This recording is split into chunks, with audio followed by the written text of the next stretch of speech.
Hola, ¿cómo están? Bienvenidos al Laboratorio Docente. En esta semana estoy junto con Juan. Hola Juan, ¿cómo estás?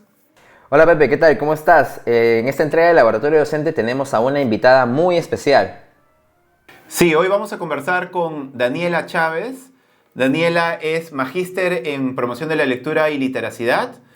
También es experta en socioconstructivismo, en aprendizaje activo y actualmente es docente principal de la maestría en educación de la UPC, una universidad peruana.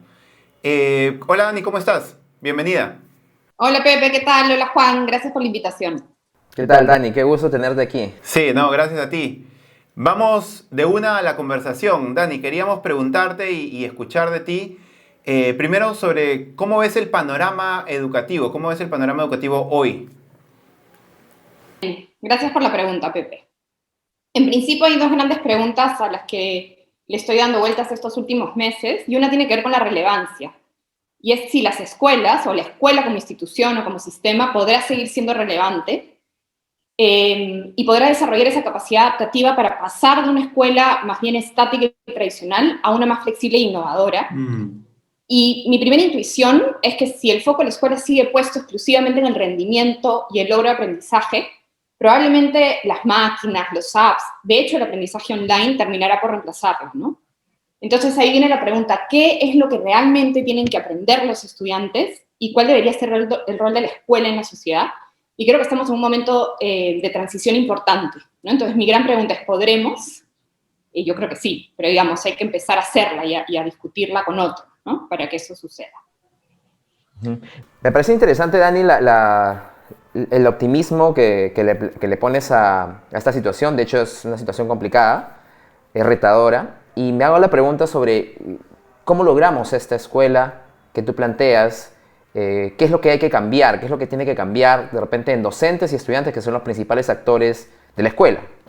Creo que aquí hay que devolverle a la escuela algo que tal vez en los últimos años, antes de la pandemia, habíamos quitado foco por ser como muy eficientes en el aprendizaje, que es la parte del ser humano. Entonces, mi primera idea es cómo el docente vuelve la mirada a las personas, ¿no? Como centro, al estudiante como centro, y aquí se tiene que hacer preguntas bien importantes, ¿no es cierto? Que tiene que ver con qué es lo que necesitan nuestros niños y adolescentes hoy, después de 2 años de encierro.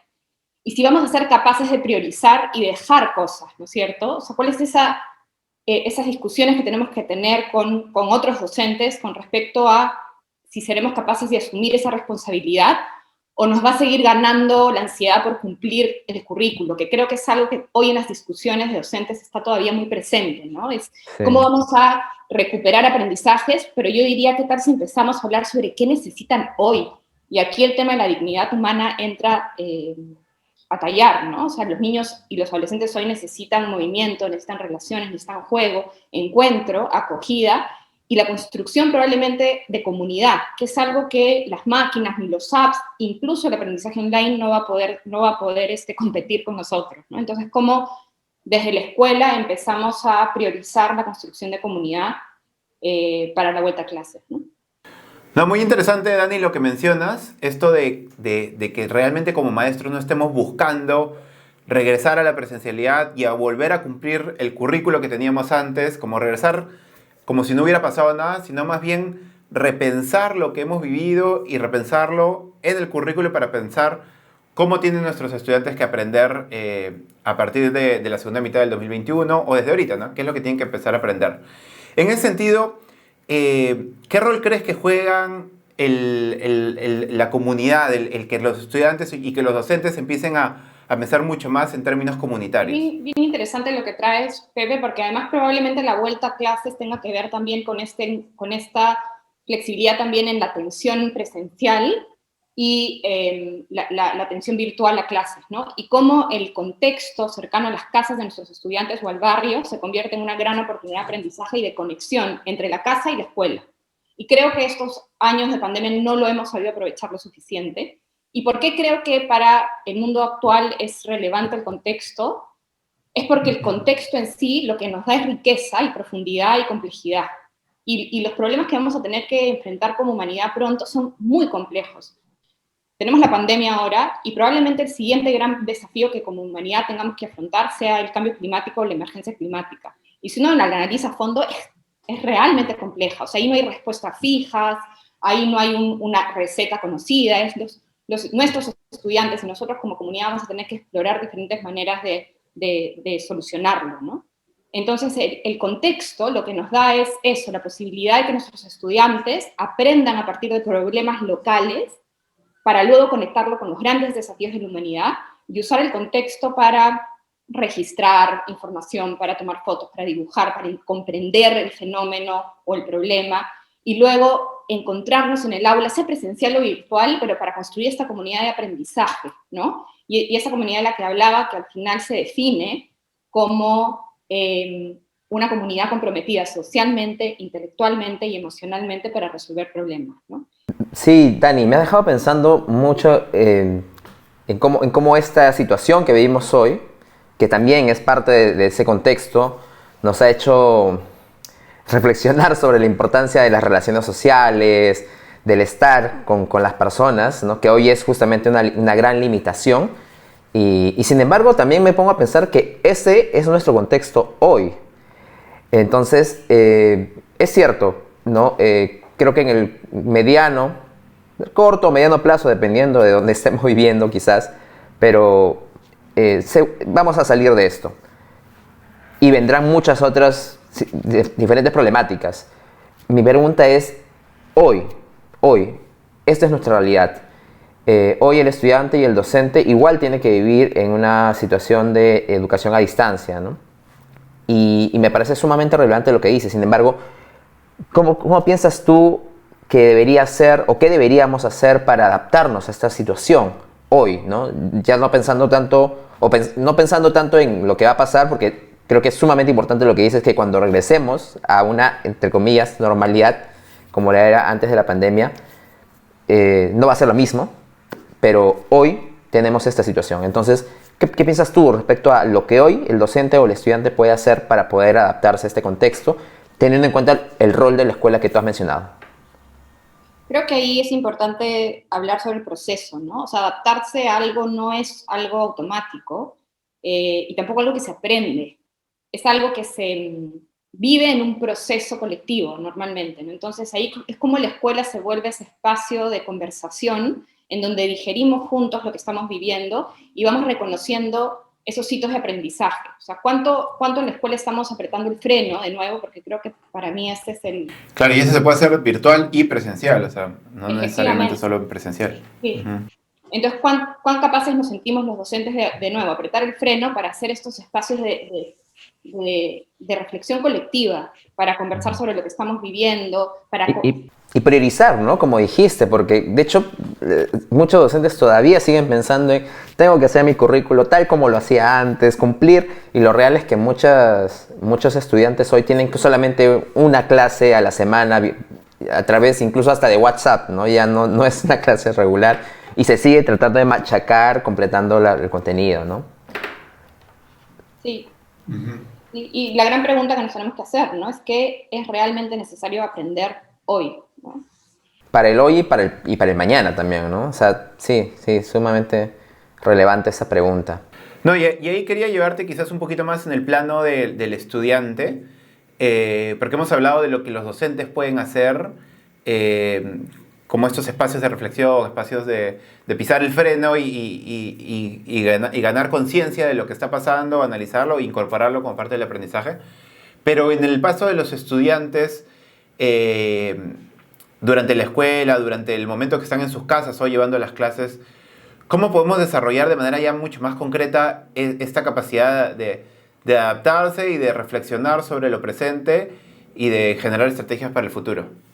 Creo que ahí hay en la metodología que podemos usar hay algunos puntos clave que pueden ayudarnos a eso, porque de nuevo, es cómo construimos esa capacidad de adaptarse, ¿no es cierto? No es cómo aprender a adaptarnos, sino cómo construimos juntos como comunidad esa capacidad. Y aquí para mí hay tres cosas relevantes. La primera es poner el valor no en el resultado, sino en el proceso. Y ahí el tema de evaluación es bien importante. Como docentes tendemos a esta mirada de esperar una respuesta correcta o un solo resultado o el mejor resultado. Y tal vez aquí tenga que ver más con cómo le ponemos eso, el valor al proceso. Y para eso es necesario trabajar en tareas complejas, no muchas tareas, sino más bien una tarea muy compleja que le permita al estudiante vivir un proceso, reconocer ese proceso, hacer metacognición sobre su proceso, haciendo visible esto y además recogiendo aprendizajes y que encuentren el valor en eso, en el camino tomado, en las decisiones tomadas, más que en el resultado. Porque vamos a entrar a una era probablemente en donde no va a haber justamente resultados, sino va a ser un flujo como muy cambiante, muy rápido, poco Dinámico. predecible. Entonces, ¿cómo aprendemos a vivir en ese andar, ¿no es cierto? En ese ir dando vueltas. Y el portafolio es eso, ¿no? El portafolio es un diario de proceso que nos permite ver nuestras idas y vueltas, más que un resultado final perfecto. Y lo otro creo que también es bien importante entender que para adaptarnos a situaciones complejas necesitamos miradas diversas. De hecho, no solamente opiniones diversas, sino también maneras de ver el mundo distintas, que las disciplinas, las diferentes áreas forman parte de esa mirada, ¿no? Y aquí también es como en el aula incorporamos la posibilidad de poner esa diversidad sobre la mesa y cuando no está, que el docente sea capaz de buscarla. Por ejemplo, haciendo una pregunta, me gustaría escuchar a alguien que tenga otro punto de vista. E incluso aquí la virtualidad está a favor. ¿Por qué? Porque la virtualidad nos puede traer invitados a nuestras aulas de manera muy fácil que piensen distinto a nosotros y De poner acuerdo. otros puntos de vista sobre la mesa, porque la capacidad de adaptación se construye en estas conversaciones ricas, en donde cada uno pone su punto de vista y vamos progresando y avanzando en la solución a un problema complejo, ¿no? Muy interesante, Dani, lo que mencionas, porque creo que sí, quizás esta pandemia nos ha enseñado lo importante de con nuestros estudiantes trabajar problemas complejos. Eh, Creo que nos ha demostrado también esta pandemia que nos cuesta trabajar problemas complejos como sociedad y es importante empezar ya a trabajarlo con nuestros estudiantes independientemente de la edad. En ese sentido, entiendo que una de las mejores formas que tú planteas de trabajar un proceso complejo, un problema complejo, como además la solución no está tan clara, es valorar mucho más el proceso, el uso del portafolio y también traer diversidad en las discusiones, que creo que algo muy interesante que has dicho, que se puede hacer de manera presencial o virtual, pero si todos están pensando igual, traer incluso una voz externa que nos haga pensar las cosas de una manera distinta, ¿no? Creo que son dos estrategias muy interesantes, aprovechar mucho más los portafolios y también ganar diversidad en nuestras conversaciones, reflexiones, discusiones con estudiantes y que además ambas se puedan hacer de manera virtual o presencial. Juan. Sí, sí. Y para ir cerrando, porque aquí es poco tirando el tiempo en los podcasts, Dani, queríamos invitarte a que puedas dirigirte a los muchos docentes y estudiantes también del Perú y Latinoamérica y que les puedas dejar un consejo, ¿no? ¿Qué quisieras decirles a los docentes del Perú y de Latinoamérica en esta época, ¿no? En la que la educación está siendo un reto para todos en todo el mundo? Bien, creo que aquí hay tres cosas. Una es que como docentes nos tomemos el tiempo, sobre todo ahora, de realmente conectar con las necesidades e intereses de cada estudiante. O sea, creo que es un momento en donde tenemos que tener una observación más atenta, involucrarnos más con el individuo.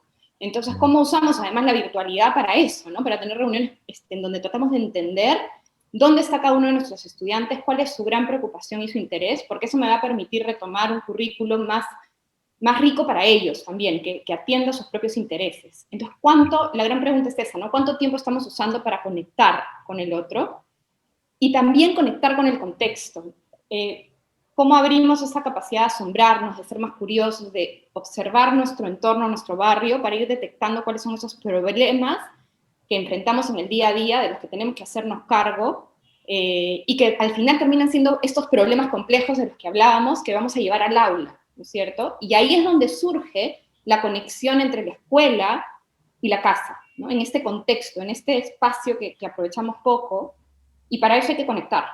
Y cómo esas dos miradas de un docente, o sea, la mirada profunda en el individuo y la mirada profunda en el contexto, luego te va a permitir responder una pregunta que es, ¿qué es lo que realmente tenemos que aprender?